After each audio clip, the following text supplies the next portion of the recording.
자, 오늘은 여호와의 구원이란 제목으로 함께 은혜를 나누고자 합니다. 오늘 본문에는 계속된 이스라엘과 블레셋 사이의 이 전쟁의 한 장면을 이제 기록하고 있습니다. 이 당시 이스라엘의 군사력은 블레셋에 정말 상대가 되지 않을 정도로 미약했지만 결과적으로 보면 이스라엘 블레셋에 큰 승리를 거두게 되었습니다.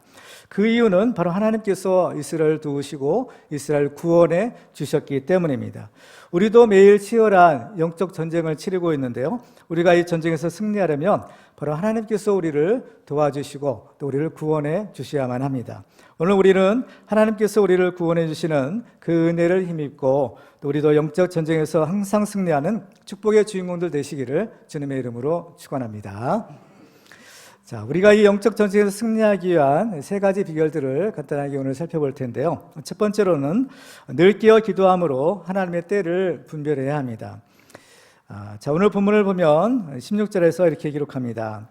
베냐민 기브아에 있는 사울의 파수꾼이 바라본즉 허다한 블레셋 사람들이 무너져 이리저리 흩어지더라. 여기서 보면 이 사울의 파수꾼이 바라보았다라고 했습니다. 그러면 과연 그는 무엇을 보았을까요? 그것은 바로 하나님께서 이스라엘을 구원하시는 장면이었습니다. 오늘 본문의 맨 마지막 절인 23절 보시면 여호와께서 그날에 이스라엘을 구원하심으로 전쟁이 베다엔을 지나니라 라고 기록합니다. 하나님께서 그날에 이스라엘을 구원하셨다라는 것입니다. 오늘 보면 바로 앞부분에는 요나단과 그의 무기를 든 소년이 블레셋 진영으로 건너갔을 때를 기록하고 있습니다. 요나단이 블레셋 사람들 앞으로 나아갈 때 신기하게도 그 블레셋 사람들이 요나단 앞에 엎드려졌고 또 그 뒤를 따라가는 이 무기를 든 소년이 그 쓰러진 블레셋 사람들을 이제 죽이는 그러한 일이 있었던 겁니다.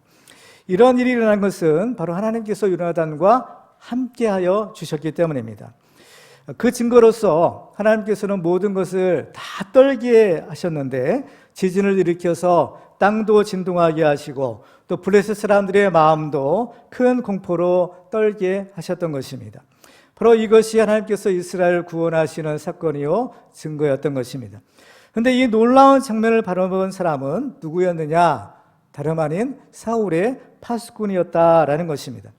파수꾼이란 막루나 제일 높은 곳에 올라가서 적들의 동태를 살피고 이상이 있을 경우에는 제일 먼저 알려야 하는 사명을 맡은 사람입니다. 그런데 이 파수꾼은 사울의 파수꾼이었다라고 기록합니다. 베냐민 기브아에 있는 사울의 파수꾼이 바라본즉이라고 성경은 기록하고 있어요. 그렇다면 이 파수꾼은 자기가 목격한 사실을 누구에게 알렸을까요? 바로 사울인 것입니다. 따라서 사울은 그 파수꾼으로부터 하나님의 구원의 소식, 바로 이 기쁜 소식을 들을 수가 있었던 것입니다. 그런데 문제는 사울이 그 기쁜 소식을 들었음에도 불구하고 그 의미를 알지 못했고 또 앞으로 자기가 무엇을 해야 하는지조차 알지 못했다라는 것입니다. 그래서 오늘 본문을 보면 사울의 파수꾼의 보고를 받고 한 일이 두 가지로 오늘 본문에는 기록하고 있습니다. 첫 번째는 점호를 한 것입니다. 자, 17절 말씀을 보실까요? 사울이 자기와 함께한 백성에게 이르되 우리에게서 누가 나갔는지 점호하여 보라 하여 점호한즉 요나단과 그의 무기를 든 자가 없어졌더라 라고 기록합니다. 누가 나갔는지 점호하여 보라 라는 것입니다. 점호란 것은 한 사람씩 이름을 불러서 그 인원이 맞는가 알아보는 것입니다. 군대에 가게 되면요, 군대에서는 바로 아침과 저녁에 점호를 합니다. 하루를 시작하는 아침, 또 하루 일과를 마치고 잠자리에 들기 전에 바로 이 점호를 하는 것입니다. 근데 지금 사울이 군대를 점호시킨 것은 아침도 아니고 저녁도 아니었습니다. 왜 점호를 했는가? 그것은 바로 지금 무슨 일이 일어났는가 바로 상황을 파악하기 위해서인 겁니다. 지금 블레셋 진영에서 큰 소동이 나고 블레셋 사람들이 지금 쓰러지는 일이 있는데 과연 누가 블레셋 진영으로 건너가서 이 큰 일을 했을까라는 겁니다. 알지 못했기 때문인 거죠. 앞부분에서 보면 요나단이 블레셋 진영으로 건너갈 때 사울에게 알리지 않았다라고 했습니다. 그리고 사울이 두 번째로 한 것은 하나님의 기회를 가져오라라고 시킨 것입니다. 자, 18절 말씀 보시겠습니다. 사울이 아히야에게 이르되 하나님의 기회를 이리로 가져오라 하니 그때 하나님의 기회가 이스라엘 자손과 함께 있음이니라 했습니다. 자, 여기서 하나님의 교회라는 것은 법궤를 말하는 것인데, 이 법궤는 하나님의 임재를 상징하는 것이었습니다. 그래서 성경을 보면 이 법궤가 있어야 될 장소는 바로 이 성소, 이 성막에서 지성소에 있었던 겁니다. 그러면 왜 사울은 이 하나님의 교회를 자기에게로 가져오라라고 시켰을까요? 이 하나님의 교회에 대해서는요, 우리가 조금 생각해 볼 것이 있습니다. 이 하나님의 교회는 두 가지로 우리가 해석해 볼 수가 있는데, 첫 번째로는 이 하나님의 교회가 말 그대로 법궤를 의미하는 경우예요. 이 구약 성경에는요, 이제 여러 가지의 이제 필사본들이 있습니다. 이건 뭐냐면은 처음에 이 성경을 기록한, 예를 들면 선지자라든지 모세라든지 성경을 기록했지만 그분들이 처음에 기록한 원본은 사실은 지금 없어요. 그것은 이제 우리에게 주어진 성경책은 다 그것을 이제 필사본이라고 하죠. 그 필사본들이 이렇게 내려오는 것인데, 그것도 필사본들이 여러 개가 있는 겁니다. 그래서 버전들이 있어요. 그래서 이제 특별히 마소라 사본이라는 그런 성경책이 있는데, 이 성경책을 보면 우리가 지금 있는 성경책처럼 바로 하나님의 교회라고 이렇게 기록이 되어 있는 겁니다. 그래서 이 첫 번째 가능성은 말 그대로 하나님의 교회, 법궤를 가져오라라는 경우예요.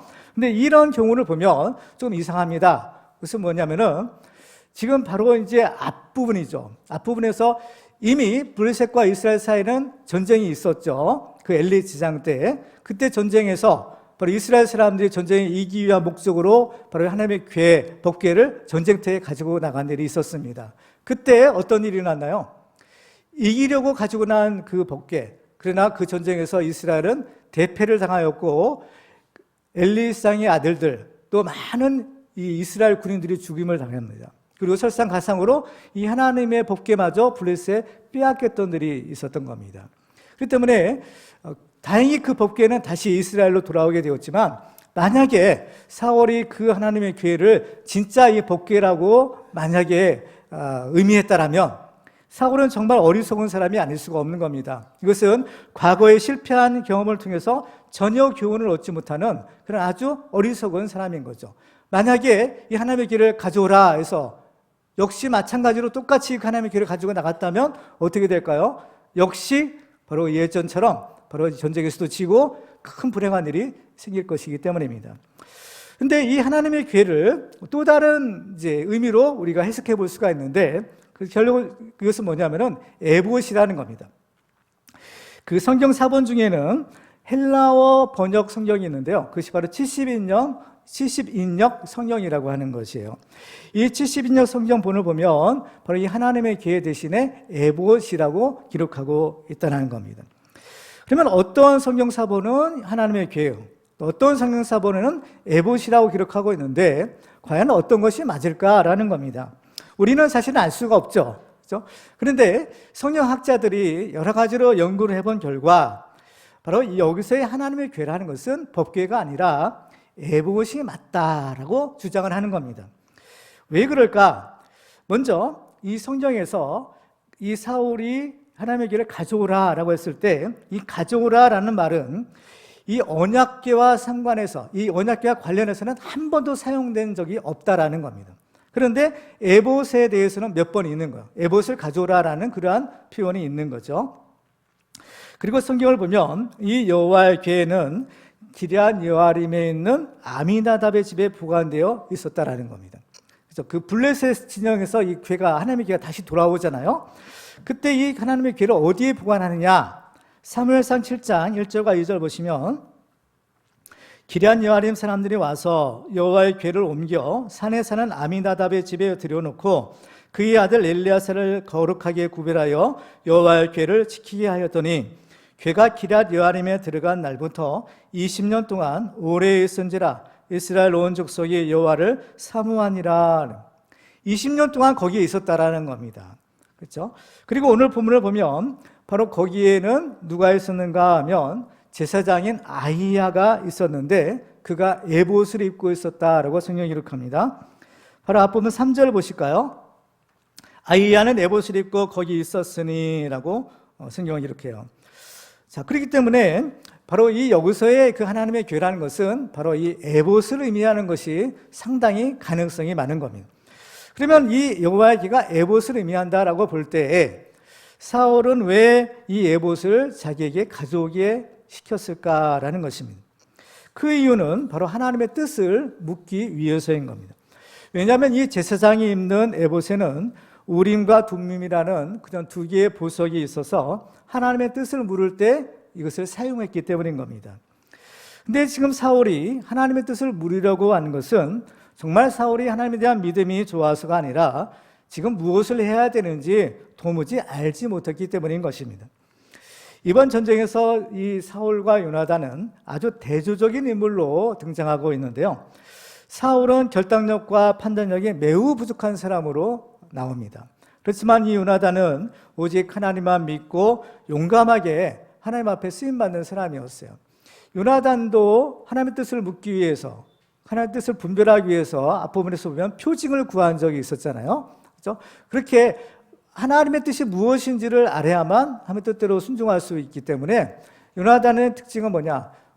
그야말로 돌다리도 두드려 보라라는 말처럼 분명한 하나님의 뜻이라고 확신했지만 이것이 정말 하나님의 뜻인지 아닌지를 확인해 보고 그 확신을 갖고 그 표징을 갖고 바로 나아가려고 했던 것입니다. 이렇게 이 사울은 이 블레셋 진영에 큰 혼란이 일어나고 있음을 알았음에도 불구하고 과연 이 문제를 어떻게 해야 될 것인지 알지를 못한 겁니다. 그렇기 때문에 자꾸 어떻게 보면 지금 이 상황 파악을 하지 못하는 그러한 모습인 거죠. 우리가 하나님을 할 때 중요한 것은 하나님의 때가 있다라는 것입니다. 그래서 이 하나님의 때를 분별하는 것이 중요한 거예요. 성경을 보면 모든 일에는 때와 기한이 있다라고 말씀합니다. 근데 그 때를 주관하시는 분이 누구시냐? 바로 하나님이신 겁니다. 하나님의 때를 주관하신다는 것은 하나님이 모든 때를 정하시는 주권자다. 하나님이 모든 것을 다스리시는 참된 주권자다라는 것을 의미하는 것입니다. 그 때문에 사람은 이 하나님의 때를 앞당기거나 또 뒤로 미룰 수가 없습니다. 왜냐하면 이것은 하나님께 속한 고유의 고난이시기 때문인 거죠. 따라서 중요한 것은 사람은 그 때를 변경시킬 수는 없지만 하나님의 때가 딱 되었을 때, 하나님의 때가 이루게 되었을 때에 그 때를 놓치지 않는 것은 또 우리가 해야 될 일이다라는 것입니다. 사울의 파수꾼이 바라본 것은 무엇이었는가? 이제 하나님의 구원의 때가 드디어 시작되었다라는 것이었습니다. 고린도서 6장 2절에 보면 일시되 내가 은혜 베풀 때에 너에게 듣고 구원의 날에 너를 도왔다 하셨으니 보라 지금은 은혜 받을 만한 때요 보라 지금은 구원의 날이로다 라고 선포하고 있습니다. 이 말씀처럼 정말 하나님께서 이스라엘을 도우시고 이스라엘을 구원하시고 이스라엘에게 은혜를 베푸실 때가 바로 지금 시작이 된 것입니다. 하나님의 구원의 때, 또 우리 교회의 부흥의 때, 이것은 우리가 정하는 것이 아니라 하나님이 정해주시는 겁니다. 근데 중요한 것은 우리에게 그 때를 분별할 수 있는 영적 분별력이 필요한 것이죠. 이 영적인 분별력의 지혜가 없다면 하나님이 주신 그 귀한 그 때를 그냥 놓쳐버릴 수가 있는 것입니다. 하나님은 모든 사람에게 공평하게 성공의 기회를 주신다고 하죠. 그래서 성공한 사람은 하나님이 주신 성공의 기회를 잘 붙잡는 사람이라고 합니다. 그러면 누가 성공하고 누가 그렇지 않느냐는 바로 하나님이 주시는 그 성공의 기회를 붙잡느냐 그렇지 않느냐에 달려있다라고 할 수 있을 것입니다. 근데 그때는 사실 언제인지는 알 수가 없어요. 그래서 중요한 것은 우리가 이 하나님의 때를 준비하며 기다리는 것입니다. 오늘 본문에서 하나님께서 시작하신 그 구원을 제일 먼저 본 사람은 바로 파수꾼이었습니다. 그 파수꾼이 그 위대한 하나님의 구원의 때를 목격한 것은 바로 이 파수꾼이 바로 잠들지 않고 바로 깨어 있었기 때문인 것입니다. 파수꾼은요, 제일 높은 망루에 올라가서 적들의 동태를 살펴야 합니다. 그래서 제일 먼저 상황을 파악하고 또 바로 이상이 있을 경우에는 잠자고 있는 사람들을 깨우기 위해서 나팔을 부려야만 하는 것입니다. 이 세상에는 영적으로 잠든 사람들이 많이 있고 또 영적 분별력이 없는 어리석은 사람들이 매우 많이 있는 것입니다. 오늘 본문에서도 보면 사울은 이스라엘의 지도자가 되었지만 전혀 영적인 분별력이 없어서 하나님께서 주신 그 승리의 기회를 알지 못하고 우왕좌왕하고 있는 모습을 보이고 있는 겁니다. 하나님께서는 에스겔 선지자를 부르실 때 이런 사명을 주세요. 에스겔서 3장 17절에 보면 인자야 내가 너를 이스라엘 족속의 파수꾼으로 세웠으니 너는 내 입의 말을 듣고 나를 대신하여 그들을 깨우치라 라고 하십니다. 이스라엘 족속의 파수꾼으로 세웠다라는 것입니다. 바로 이 하나님의 사람은 잠자는 백성들을 깨우고 늘 깨어 기도함으로써 또 하나님으로 하여금 바로 일하시게 하는 것이 이 파수꾼의 사명인 겁니다. 그래서 이사야서 62장 6절과 7절에 보시면요, 예루살렘이여 내가 너희 성벽 위에 파수꾼을 세우고 그들로 하여금 주야로 계속 잠잠하지 않게 하였느니라. 너희 여호와로 기억하시게 하는 자들아 너희는 쉬지 말며 또 여호와께서 예루살렘을 세워 세상에서 찬송을 받게 하시기까지 그로 쉬지 못하시게 하라 라고 합니다. 우리도 쉬지 말고 또 우리도 함께 기도함으로 하나님도 쉬지 않고 우리를 도와주시도록 하라라고 말씀하는 겁니다. 우리도 이 시대에 영적인 파수꾼의 사명을 감당함으로써 하나님의 때를 분별하고 우리의 가정과 또 우리의 교회와 또 우리의 나라를 지키는 축복의 주공들 되시기를 주님의 이름으로 축원합니다. 두 번째로 우리가 영적 전쟁에서 승리하려면 사람의 힘이 아니라 오직 하나님만 의지해야 합니다. 오늘 본문에서 사울은 파수꾼의 보고를 받고 이런 명령을 내립니다. 17절을 다시 한번 보실까요? 사울이 자기와 함께한 백성에게 이르되 우리에게서 누가 나갔는지 점호하여 보라 하여 점호한즉 요나단과 그의 무기를 든 자가 없어졌더라 라고 기록합니다. 사울이 지금 긴박하게 전개되고 있는 이 전시 상황에서 내린 명령이 무엇인가? 바로 누가 나갔는지 점호하여 보라 라는 것입니다.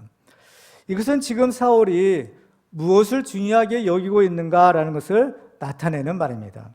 사울은 무엇을 중요하게 여겼느냐 하면 사람들의 숫자를 중요하게 여긴 것입니다. 그래서 성경에 기록된 사울의 모습은요, 항상 숫자를 세는 모습인 겁니다.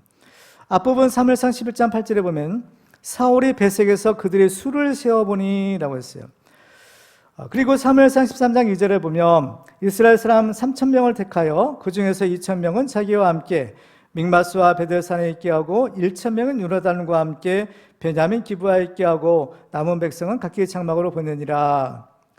3,000명은 택하여서 2,000명은 자기와 함께 하고 나머지 1,000명은 또 요나단에게 주게 하고, 숫자가 항상 이 사울에게는 중요한 겁니다. 그래서 사무엘상 13장 15절에도 보면 사울이 자기와 함께한 백성의 수를 세어보니 600명 가량이라 하는 거예요. 이번 전쟁에서도 뭘 먼저 세어보느냐? 숫자를 세어보는 겁니다. 근데 사울이 아무리 숫자를 세어본들 그것은 사실 자기에게 별 도움이 되지 않는 겁니다. 물론 상황 파악은 해야 되겠죠. 그렇지만 그 숫자가 바로 이 전쟁에서 중요한 것은 아니었다라는 것입니다. 사실 이 사울은 이스라엘 사람들의 숫자, 군사들의 숫자는 열심히 세웠지만 그것은 사실 별로 도움이 안 돼요. 왜냐하면 숫자로 치면 블레셋 사람들의 숫자가 훨씬 더 많았기 때문입니다. 사무엘상 13장 5절에 볼까요? 블레셋 사람들이 이스라엘과 싸우려고 모였는데 병거가 3만이요 마병이 6,000명이요 백성은 해변에 모래같이 많더라는 겁니다. 그러니까 결국 아무리 이스라엘 사람들 숫자를 세어봤자 그렇게 셀 수 없을 정도로 많은 블레셋 사람들의 숫자를 당해낼 수 없다라는 겁니다. 이번 전쟁은요, 사람들의 숫자가 중요한 것이 아니라고 했어요. 요나단이 바로 앞부분 사무엘상 14장 6절에서 아주 중요한 말을 했었던 적이 있습니다. 거기에 보면 여호와의 구원은 사람이 많고 적음에 달리지 아니하였느니라 라고 했어요. 이번 전쟁은 사람들의 숫자가 중요한 것이 아니다. 왜? 이번 전쟁은 여호와의 전쟁, 하나님이 싸워주시는 전쟁이기 때문인 것입니다. 그러면 사람의 수가 중요하지 않으면 과연 무엇이 중요할까요? 앞부분에서 보면 점호한 즉 요나단과 그의 무기를 든 자가 없어졌더라 라고 했어요. 점호를 시켜서 보니까 요나단과 그의 무기를 든 소년이 없어진 것을 알게 된 겁니다. 바로 이 요나단과 그의 무기를 든 사람처럼 이 믿음의 사람이야말로 이번 전쟁의 승패를 결정짓는 그런 중요한 요소가 되었던 것입니다. 왜냐하면 바로 이 믿음의 사람이야말로 하나님의 마음에 맞는 사람이 되어서 하나님이 함께 싸워주시고 하나님께서 그를 통해서 하나님의 위대한 일들을 이루시기 때문인 것입니다. 하나님은 이번 전쟁에서 이스라엘을 구원하기 위하여 임금도 사용하지 않고 또 많은 군사들도 사용하지 않으신 것을 보게 됩니다. 다만 하나님은 그의 마음에 맞는 요나단과 그의 무기를 둔 소년 단 2사람을 택하셔서 그 많은 블레셋 사람들을 물리치셨던 것입니다. 우리는 여기에서 누가 하나님께 쓰임을 받고 누가 하나님의 기적을 체험하고 누가 하나님의 백성을 구원할 수 있는가를 여기서 알 수가 있는 것입니다. 하나님이 역사하시는 모습을 보면 하나님은 꼭 많은 사람을 필요로 하는 것은 아니다라는 것을 우리가 보게 됩니다. 오늘 이번 전쟁에서처럼 하나님은 요나단과 그의 무기를 둔 소년 2사람을 사용했고 또 여러 군데에서 보면 하나님께서는 꼭 사람이 많은 것을 사용하지는 않은 것입니다. 그 출애굽기 보면 하나님이 애굽에 10가지 재앙을 내리시죠. 거기서 보면요, 사람이 아니에요. 그래서 보면 뭐 어떤 파리라든지 개구리라든지 이라든지 뭐 이런 곤충들을 통해서도요, 하나님께서 능히 바로 애굽 사람들을 굴복시킬 수 있었던 것입니다. 그래서 하나님은 이스라엘로 하여금 군사를 많이 둘 필요가 없다. 군사 많이 두지 말라라고 명령하십니다. 왜냐하면 사람의 숫자가 많아지게 되면 혹시라도 교만해져서 하나님보다 사람을 더 의지할 염려가 있기 때문이었습니다. 이사야 31장 1절에 보면 이렇게 말씀합니다. 도움을 구하러 애굽으로 내려가는 자들은 화했을진저 그들은 말을 의지하며 병거의 많음과 마병의 힘이 강함을 의지하고 이스라엘의 거룩하신 이를 앙무하지 아니하며 여호와를 구하지 아니하나니라는 것. 세상 사람들과 하나님의 백성의 차이가 여기 있는 겁니다. 세상 사람들은 군사력 또 많은 어떤 그러한 그 무기 이런 것들을 의지하죠. 하나님을 의지하지 않는 겁니다. 그렇지만 우리 하나님의 사람들은 어때요? 이런 것들이 아니라 오직 하나님만 의지해야 된다라는 것입니다. 그래서 성경에 보면 많은 군사력 우리 필요 없고 오히려 말의 힘줄을 끊으라라는 말씀이 있어요. 여호수아 11장 6절에 보면 여호와께서 여호수아에게 이르시되 그들로 말미암아 두려워하지 말라. 내일 내가 이맘때에 내가 그들을 이스라엘 앞에 넘겨주어 몰살시키리니 너는 그들의 말 뒷발에 힘줄을 끊고 그들의 병거를 불사르라 하시니라. 그렇죠? 이 명령에 순종한 사람은 여호수아하고 다윗 2사람이 이제 성경에 기록되어 있는데요. 어쨌든 이분들은 일상의 무기 이런 것이 아니라 하나님만 의지했던 그런 대표적인 신앙이었던 겁니다. 그런데 오늘 본문에 나오는 사울은 어떤가요? 사울은 기회가 있을 때마다 힘 있는 사람들을 불러 모았다라고 합니다.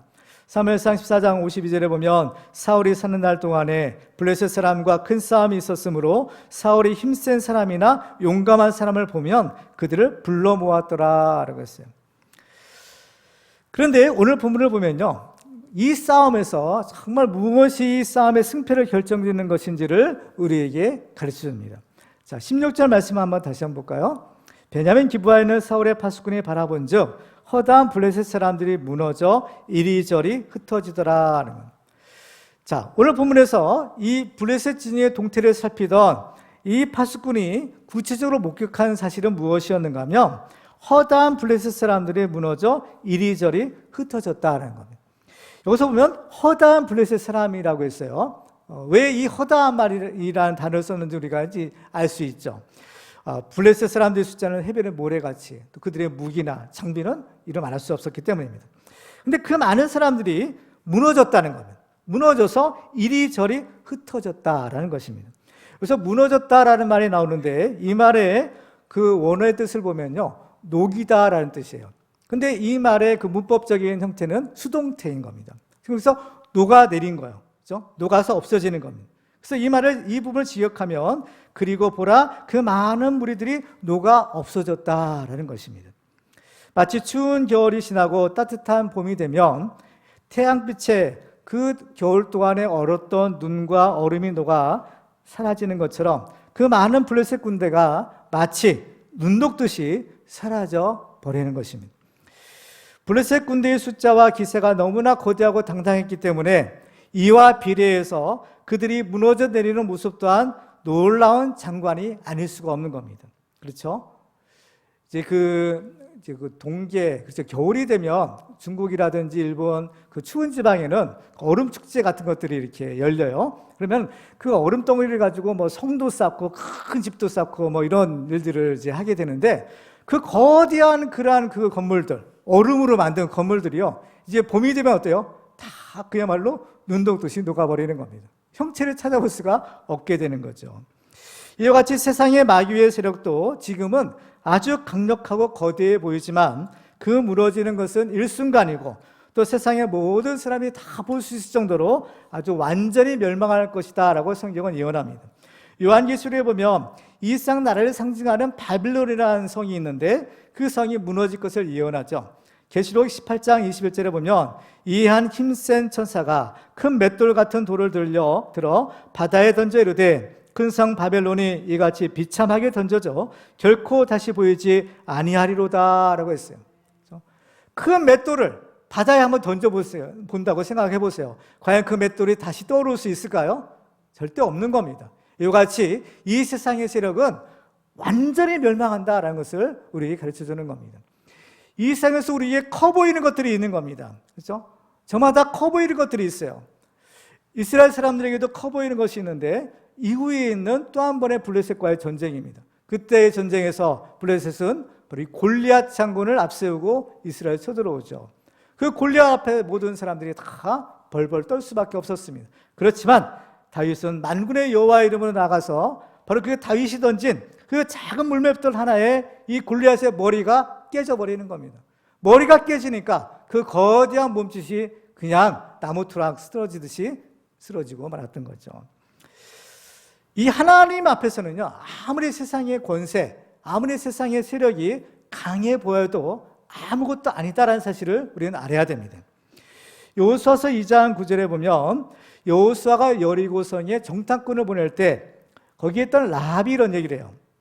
말하되 여호와께서 이 땅을 너희에게 주신 줄을 내가 아노라. 우리가 너희를 심히 두려워하고 이 땅 주민들이 다 너희 앞에서 간담이 녹나니 이는 너희가 애굽에서 나올 때 여호와께서 너희 앞에서 홍해물을 마르게 하신 일과 너희가 요단 저쪽에 있는 아모리 사람의 두 왕 시온과 오기에 행한 일 곧 그들을 전멸시킨 일을 우리가 들었음이니라. 우리가 듣자 곧 마음이 녹았고 너희로 말미암아 사람이 정신을 잃었나니 너희의 하나님 여호와는 위로는 하늘에서도 아래로는 땅에서도 하나님이시니라. 하나님이 하신 일을, 그 일만 들어도 바로 이 여리고성 사람들의 마음이 간담이 녹았다는 겁니다.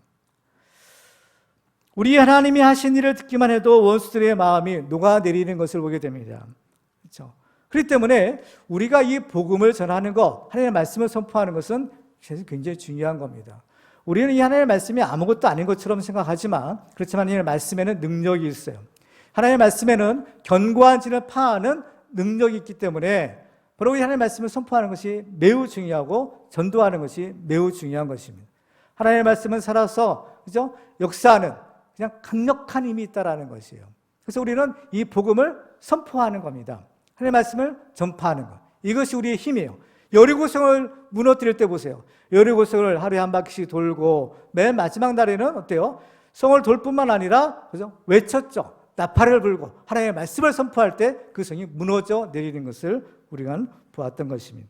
그 때문에 요나단의 말처럼 여호와의 구원은 사람이 많고 적음에 달린 것이 아니라는 겁니다. 고린도서 1장 25절에 보면 하나님의 어리석음이 사람보다 지혜롭고 하나님의 약하심이 사람보다 강하니라 라고 했어요. 그렇기 때문에 시편 기자는 시편 146편에서 귀인들을 의지하지 말며 도울 힘이 없는 인생도 의지하지 말지니 그의 호흡이 끊어지면 흙으로 돌아가서 그날에 그의 생각이 소멸하리로다. 야곱의 하나님을 자기의 도움으로 삼으며 여호와 자기 하나님에게 자기의 소망을 두는 자는 복이 있도다 라고 합니다. 우리도 영적인 싸움에서 눈에 보이는 사람이나 물질을 의지하는 것이 아니라 오직 살아계신 그 하나님만 의지함으로 모든 영적 싸움에서 승리하는 축복의 종들 되시기를 주님의 이름으로 축원합니다. 자, 마지막으로 우리가 영적 전쟁에 승리하려면 두 마음을 버리고 오직 하나님의 말씀대로 순종해야 합니다. 자, 오늘 본문을 보면 사울이 과연 어떤 사람이었는지를 우리에게 이렇게 알려줍니다. 자, 19절 말씀 보실까요? 사울이 지상에게 말할 때에 블레셋 사람들의 진영에 소동이 점점 더한지라 사울이 제사장에게 이르되 내 손을 거두라고. 사울이 제사장에게 내 손을 거두라라고 했습니다. 무엇을 거두라고 하는 것일까요? 바로 앞부분에서 사울이 제사장에게 뭘 가져라고 했어요? 하나님의 궤, 에봇을 가져오라라고 했던 거죠. 근데 그것을 했죠. 이제 그만두라라고 명령한 것입니다. 그러면 왜 그것을 가져오지 못하게 했을까? 처음에는 알지 못했을 때는 그걸 알려고 했는데 지금은 이제 어때요? 분명하게 모든 것들이 이제 알게 된 겁니다.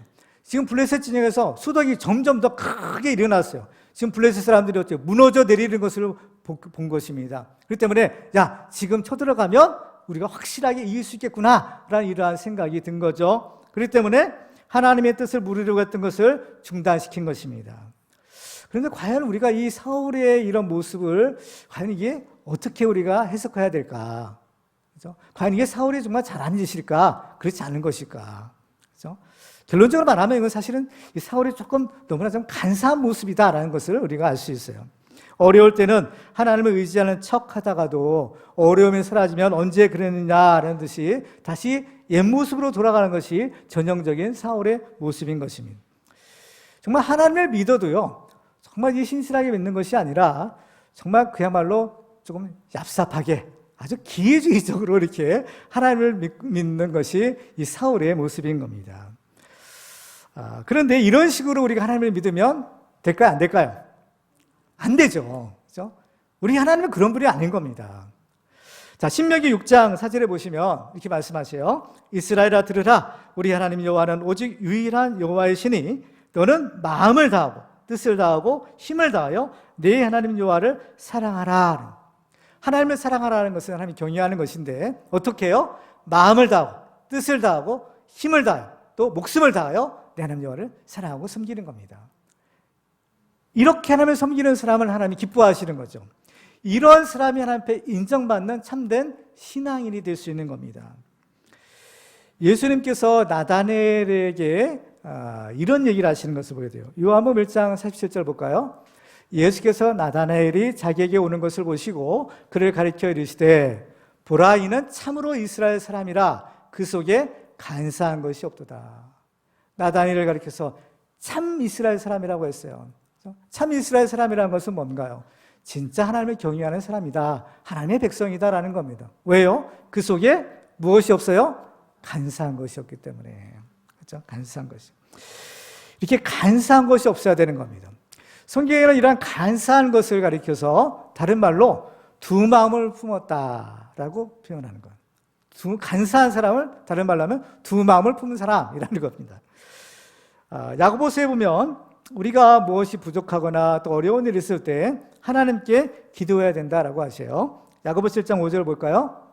너희 중에 누구든지 지혜가 부족하거든 모든 사람에게 후히 주시고 꾸짖지 아니하시는 하나님께 구하라 그리하면 주시리라. 하나님께 기도해야 된다는 거죠. 그렇죠? 구하라 그러면 주실 것이요. 찾으라 그러면 찾을 것이고 문을 두드리면 열릴 것이라는 겁니다. 기도하면 하나님께서 응답해 주신다는 거죠. 기도해야 된다는 겁니다. 근데 구할 때, 기도할 때 조심할 것이 있다라고 하세요. 그럼 뭐냐? 믿음으로 구하고 의심하지 말라는 거예요. 야고보서 1장 이어지는 6절, 7절 보시면 오직 믿음으로 구하고 조금도 의심하지 말라. 의심하는 자는 마치 바람에 밀려 요동하는 바닷물결 같으니 이런 사람은 무엇이든지 죽게 얻기를 생각하지 말라라는 거예요. 기도해도 얻지 못하는 이유 중에 한 가지가 여기 있는 겁니다. 기도해도 믿음으로만 하는 것이 아니라 뭐요? 의심이 들어요. 의심하면서 기도하는 거예요. 이거는 얻지 못한다는 겁니다. 그렇죠? 이런 사람을 가리켜서 뭐라고 해요? 두 마음 품은 거예요. 야고보서 1장 8절에 보면 두 마음을 품어 모든 일에 정함이 없는 자로다 하는 거예요. 우리 사람의 근본적인 문제를 여기서 말하는 겁니다. 그건 뭐냐?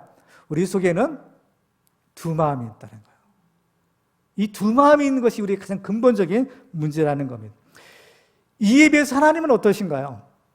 하나님이 두 마음일까요? 아닌 거예요. 야고보서 1장 17절에 보면 온갖 좋은 은사와 온전한 선물이 다 위로부터 빛들의 아버지께로부터 내려오나니 그는 변함도 없으시고 회전하는 그림자도 없으시니라. 하나님은 변함이 없다는 거예요. 항상 일정하다는 겁니다. 그러니까 하나님께서 우리를 사랑하신다고 하셔요. 그 사랑이 변함이 있을까요? 변함이 없는 겁니다. 우리의 사정과 형편이 달라도 하나님의 사랑은 변함이 없는 거예요. 우리의 조건이 아닌 겁니다. 그것은 하나님의 절대적인 속성이에요. 하나님이 한번 사랑하신다면 끝까지 사랑하시는 거예요. 우리의 상황이 변하든 그렇지 않든 이건 상관이 없어요. 우리의 조건과는 상관없이 하나님은 항상 일정하게 변함없이 사랑하신다는 겁니다. 그렇기 때문에 하나님의 우리의 사랑은요, 끊을 수가 없다고 하잖아요. 그렇죠? 그러니까 하나님께서 한번 우리를 사랑하기로 결단하셨으면 우리는 하나님의 사랑받는 자요, 하나님께서 한번 우리를 축복하기로 작정하시면 우리는 축복을 받지 않을 수 없는 그런 축복의 주인공이 될 수가 있는 겁니다.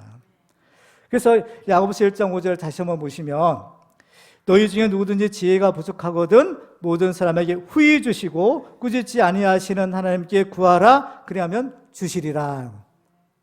구하면 얻는다는 겁니다. 여기서 보면 후히 주시고라고 하셔요. 후히라는 단어가 나오는데, 후히라는 말의 그 어원을 보면 신실하심, 단순함, 또 유일함, 여기에서 나온 말이 후히라는 말이에요. 그런데 이 후히가 여기 보면 야고보서 1장 5절에서처럼 후히 주시고, 후히와 주시고 함께 만났을 때는 무슨 뜻인가 하면, 이것은 하나님께서 주시되 남김없이, 아낌없이 전부 다 주신다는 겁니다. 하나님이 가지신 모든 좋은 것들을 사랑하는 우리들에게 다 주신다는, 이 하나님의 사랑인 겁니다. 그런데 우리 사람에게는 그 온전하신 하나님에 비해서 두 마음을 품는 근본적인 문제가 있어요. 그러면 왜 우리에게 두 마음이 있을까?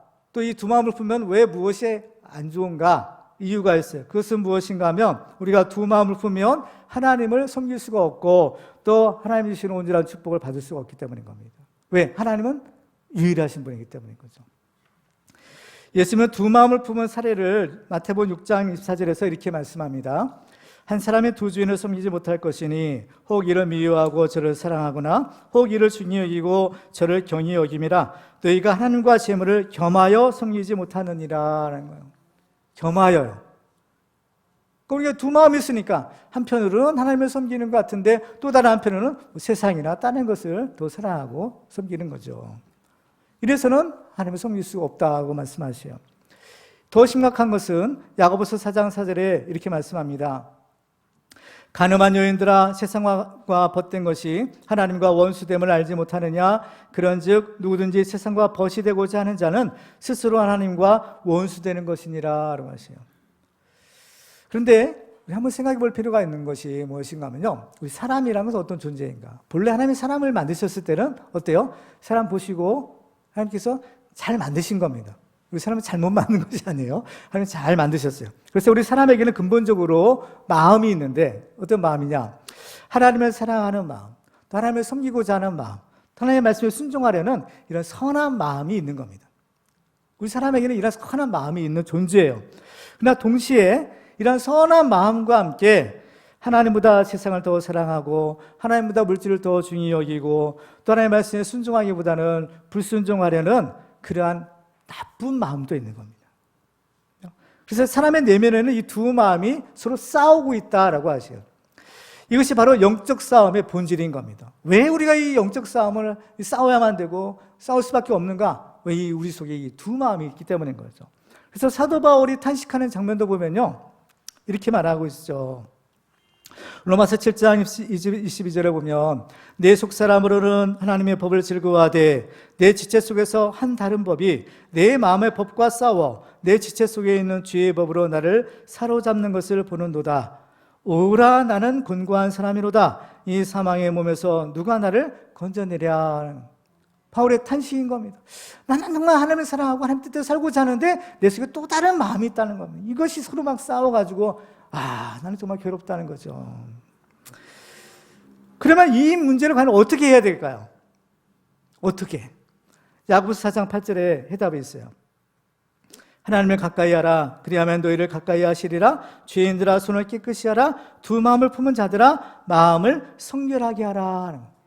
두 마음을 품은 자들아, 마음을 성결하게 하라.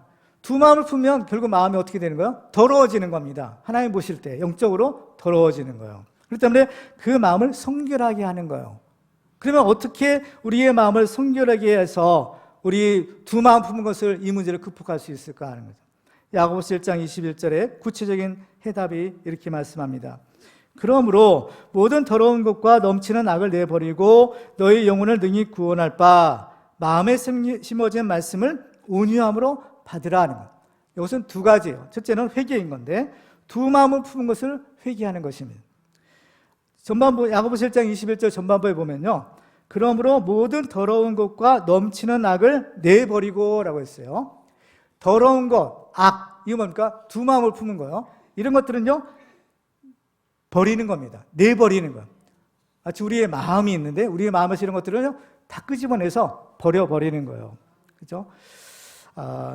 예레미야에 가서 2장 19절에 보면 이렇게 말씀합니다. 초저녁에 일어나 부르짖을지어다 내 마음을 주의 얼굴 앞에 물 쏟듯 할지어다 라고요.